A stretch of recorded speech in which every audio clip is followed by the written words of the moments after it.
गौतम बुद्ध नगर में corona virus का कहर लगातार बढ़ता जा रहा है और हम हैं आगरा के नेशनल हाईवे नंबर 2 पर।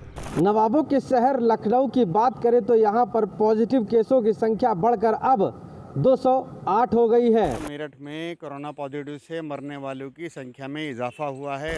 आप देख रहे हैं यूपी तक और हम हैं आगरा के नेशनल हाईवे नंबर 2 पर। आगरा में प्रशासनिक आंकड़ों के मुताबिक कोरोना मरीजों की संख्या 371 हो चुकी है। 57 मरीज ठीक भी हो चुके हैं। 8 मरीजों की मृत्यु हो चुकी है। 306 कोरोना के एक्टिव पेशेंट हैं यहाँ पर। इस बीच 6 दर्जन हॉट स्पॉट बनाए गए हैं। इन हॉट स्पॉट्स में पुलिस और प्रशासन की पैनी निगाह है। आगरा चीन का शहर वुहान हो सकता है, ये बात हम नहीं कह रहे हैं। आगरा में भाजपा के मेयर नवीन जैन ने ये बात कही है। इस बात को कहते हुए उन्होंने उत्तर प्रदेश के मुख्यमंत्री योगी आदित्यनाथ और उप मुख्यमंत्री दिनेश शर्मा को पत्र लिखे हैं। ये पत्र में लिखी गई बातें आगरा मॉडल पर सवालिया निशान खड़े करने वाली है। हालांकि इस पत्र के सार्वजनिक होने के बाद नवीन जैन भूमिगत हो गए हैं। उनका कोई पता नहीं लग रहा है कि वो कहाँ पर हैं। उन्होंने अपना मोबाइल भी स्विच ऑफ कर लिया है। अरविंद शर्मा, आगरा, यूपी तक। फिरोजाबाद में आज का दिन थोड़ा राहत भरा रहा है। पिछले 24 घंटे में नए मरीज की संख्या में इजाफा नहीं हुआ है। सरकारी आंकड़ों की माने तो अभी तक 968 कुल सैंपल्स एफआई मेडिकल कॉलेज भेजे गए थे, जिसमें 664 नेगेटिव आए हैं, 79 पॉजिटिव आए हैं, जिसमें 3 ठीक हुए हैं, 1 की मौत हुई है। 75 इस समय एक्टिव केस हैं। 225 की रिपोर्ट अभी आना बाकी है। 146 लोगों को अभी तक अलग अलग जगह क्वारंटाइन कर भर्ती किया गया है। आज जो रिपोर्ट आई है उसमें फिरोजाबाद की मेयर सहित 25 उनके स्टाफ व परिवार के लोग नेगेटिव आए हैं। ये बड़ी राहत भरी बात है। 29 संदिग्ध को भी क्वारंटाइन जो थे उनको रिहा कर दिया गया है। आज का दिन कुछ फिरोजाबाद के लिए ठीक सा लगता है। जगह जगह पर फल, सब्जी और आटा बंटवाया जा रहा है। एक ख़ास बात यह भी है कि रमज़ान में लोग घर घर में नमाज़ पढ़ रहे हैं। मस्जिद में कोई नमाज़ पढ़ने नहीं गया है। सुधीर शर्मा, फिरोज़ाबाद, यूपी तक। गौतम बुद्ध नगर में कोरोना वायरस का कहर लगातार बढ़ता जा रहा है। बात करें पिछले 24 घंटों में 3 नए मामले कोरोना पॉजिटिव के आए हैं। टोटल संख्या की बात करें तो गौतम बुद्ध नगर में कोरोना पॉजिटिव पेशेंट 115 हो चुके हैं। साथ ही राहत की बात यह है कि 115 में से 65 लोग ऐसे हैं जो ठीक होकर अपने घर जा चुके हैं। 50 लोग ऐसे हैं जिनका गौतम बुद्ध नगर के विभिन्न अस्पतालों में इलाज चल रहा है। साथ ही एक बड़ी राहत की खबर ये भी आई है, जिस तरीके से कोरोना वायरस बुजुर्गों के लिए एक काफ़ी बड़ी समस्या है, उसमें ही जो ठीक लोग घर गए हैं उनमें 83 वर्षीय एक बुजुर्ग महिला है जिसने कोरोना वायरस को मात देते हुए ठीक होकर आज अपने घर गई है। बात करें गौतम बुद्ध नगर में हॉटस्पॉट एरिया की टोटल जो है पिछले 24 घंटे में एक हॉटस्पॉट एरिया बनाया गया है और अब तक गौतम बुद्ध नगर में 41 हॉटस्पॉट एरिया बना दिए गए हैं। साथ ही बात करें गौतम बुद्ध नगर के सील इलाकों की, तो गौतम बुद्ध नगर में 41 ऐसे इलाके हैं जिन्हें पूरी तरीके से सील किया गया है। उसके आसपास के जो एरिया हैं 3 किलोमीटर में, वहाँ भी पुलिस की तैनाती करी गई है और सारे एरिया को सैनिटाइज़ किया जा रहा है।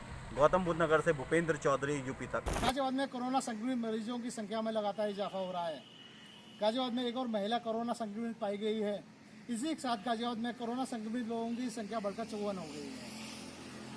17 मरीज इलाज के बाद पूरी तरह ठीक हो चुके हैं, जबकि 37 एक्टिव मामले फिलहाल गाजियाबाद में हैं। लगातार बढ़ते मामलों के बाद गाजियाबाद प्रशासन कई सख्त कदम उठा रहा है। दिल्ली राज्य सरकार और केंद्रीय सरकार में कार्यरत अधिकारियों और कर्मचारियों के लिए एक एडवाइजरी जारी की गई है। चूँकि सभी ऑफिस सुबह 9 बजे से लेकर शाम 6 बजे तक खुले हैं, ऐसे में अपील की गई है कि जो भी अधिकारी और कर्मचारी गाजियाबाद की सीमा से होकर अन्य राज्यों के लिए काम करने के लिए जा रहे हैं, वो समय सीमा का बहुत ध्यान रखें।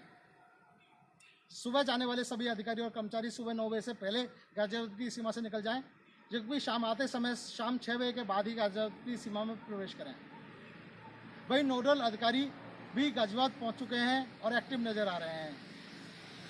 सुधीर गर्ग गाजियाबाद में नोडल अधिकारी बनाए गए हैं, जिन्होंने आज गाजियाबाद का हॉटस्पॉट एरिया में निरीक्षण किया है और जो कमियां हैं वो देखी हैं। कई सलाह भी नोडल अधिकारी द्वारा इन कमियों को दूर करने के लिए दी गई हैं। गाजियाबाद से मयंक गौड़, यूपी तक। नवाबों के शहर लखनऊ की बात करें तो यहाँ पर पॉजिटिव केसों की संख्या बढ़कर अब 208 हो गई है। 4 नए केस लखनऊ में ये आए हैं, जिसमें से एक नर्स KGMU की वो भी पॉजिटिव केस से संक्रमित हो गई है। हालांकि 30 लोग ठीक होकर घर जा चुके हैं, जबकि एक की मौत हो गई है। तो लखनऊ में पॉजिटिव केसों की संख्या अब 177 हो गई है। पुलिस लगातार मुस्तैद है, लगातार चेकिंग कर रही है। स्वास्थ्य विभाग लगातार ऐसे स्थानों का सैनिटाइजेशन कर रहा है जहां पर संक्रमण बढ़ने की आशंका है। वहीं लखनऊ में अगर हॉटस्पॉट की बात करें तो ये संख्या अभी तक 17 की 17 बनी हुई है। उन सभी हॉटस्पॉट को सील कर दिया गया है, उसके अंदर आने जाने की मनाही कर दी गई है और लगातार ड्रोन कैमरों की मदद से और CCTV कैमरों की मदद से उनकी चेकिंग की जा रही है। खाद्य पूर्ति के लिए प्रशासन विभाग उन हॉटस्पॉट और सील किए हुए एरियो में जा जाकर खाद्य पूर्ति करा रहा है। रमज़ान का मौसम जिस तरीके से चल रहा है महीना, उसमें कहीं ना कहीं पुलिस चारों तरफ से यह प्रयास जारी है कि संक्रमण और ना फैल पाए। लखनऊ से आशीष श्रीवास्तव, यूपी तक। बात मेरठ की करें तो मेरठ में कोरोना पॉजिटिव से मरने वालों की संख्या में इजाफा हुआ है। रात एक शख्स की मौत हुई थी, जिसकी आज रिपोर्ट आई है और वो कोरोना पॉजिटिव पाया गया है। यानी कि मेरठ में अब कोरोना पॉजिटिव से मरने वालों की संख्या 5 हो गई है। बात अगर हम कोरोना पॉजिटिव मरीज़ों की करें तो मरीज़ों की संख्या में कोई इजाफा नहीं हुआ है। कल 134 सैंपल लिए गए थे, जिनकी सबकी रिपोर्ट निगेटिव आई है।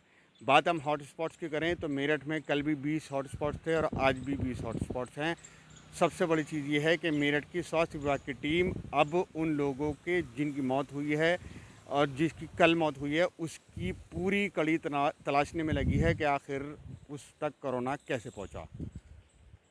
उस्मान चौधरी, मेरठ, यूपी तक। उत्तर प्रदेश के टॉप 10 जिलों में शामिल होने के बाद जिले में 85 टीमें हॉटस्पॉट एरिया में कर रही हैं जांच। संदिग्धों पर बराबर रखी जा रही है नज़र। जहां एक तरफ जिलाधिकारी क्वारंटाइन सेंटर पर निगाह रख रही हैं, तो वहीं जिले के नोडल अफसर बनाए गए मुकेश मेश्राम भी हालातों को समझने के लिए जगह जगह पर पहुंचकर लोगों से इनपुट ले रहे हैं। जिले में जिन 41 पॉजिटिव लोगों को क्वारंटाइन सेंटर में रखा गया था, उनमें 60 साल से ज़्यादा वाले 7 को लखनऊ शिफ्ट कर दिया गया है। यानी अब रायबरेली में टोटल 34 लोगों का इलाज हो रहा है। रायबरेली में अब तक 629 लोगों की जाँच करवाई जा चुकी है, जिनमें 43 की पॉजिटिव रिपोर्ट, 392 की निगेटिव रिपोर्ट, तो बाकी को अपनी रिपोर्ट आने का इंतजार है। यूपी तक से शैलेंद्र प्रताप सिंह, रायबरेली। सहारनपुर में आज कोरोना संक्रमितों की संख्या कल की तरह ही यानी कि 160 है। आज अभी तक कोई भी नई रिपोर्ट नहीं आई है। सहारनपुर में कुल हॉटस्पॉट 22 बनाए गए हैं। इसके साथ ही अभी तक लगभग 3000 सैंपल भेजे जा चुके हैं, जिनमें से लगभग 1000 सैंपल्स की रिपोर्ट अभी आना बाकी है। आज हरियाणा से और उस आसपास के क्षेत्र से जो मज़दूर हैं, जिनको वहाँ पर क्वारंटाइन करके रखा गया था 14 दिन के लिए, आज वो सभी को सहारनपुर भेज दिया गया है, क्योंकि ये सभी यूपी के रहने वाले हैं। अब सहारनपुर में लगभग 100 बसें लगाई गई हैं, जो सहारनपुर से इन सभी श्रमिकों को लेकर इनके अलग अलग ज़िलों के लिए रवाना हो रही हैं। जिसमें श्रावस्ती, कानपुर, लखनऊ सभी ज़िलों के मज़दूर हैं। इन सबको यहाँ पर सहारनपुर में खाना, सभी व्यवस्थाएं देकर, खाना, उनके रास्ते का राशन और चिकित्सा सुविधा देकर इनको वहाँ पर भेजा जा रहा है। अपने अपने ज़िलों में जाने के बाद इनको पहले 14 दिन के लिए क्वारंटाइन किया जाएगा और फिर उसके बाद में इनको इनके घर के लिए रवाना किया जाएगा। अनिल भारद्वाज, सहारनपुर, यूपी तक। इस वक्त जनपद शामली के CSC एरिया में मौजूद है। आज शामली में 75 लोगों की रिपोर्ट नेगेटिव आई है और 46 लोग अभी पेंडिंग में हैं। आपको बता दें 17 अप्रैल को यहाँ पर 18 कोरोना पॉजिटिव केस पाए गए थे, जिसमें 13 लोगों की रिपोर्ट नेगेटिव आई थी। 4 कोरोना पॉजिटिव लोग अभी शामली में शेष हैं।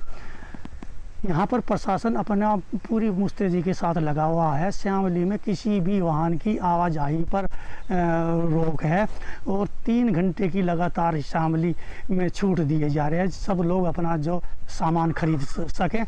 यूपी तक के लिए सरद मलिक की शामली से रिपोर्ट।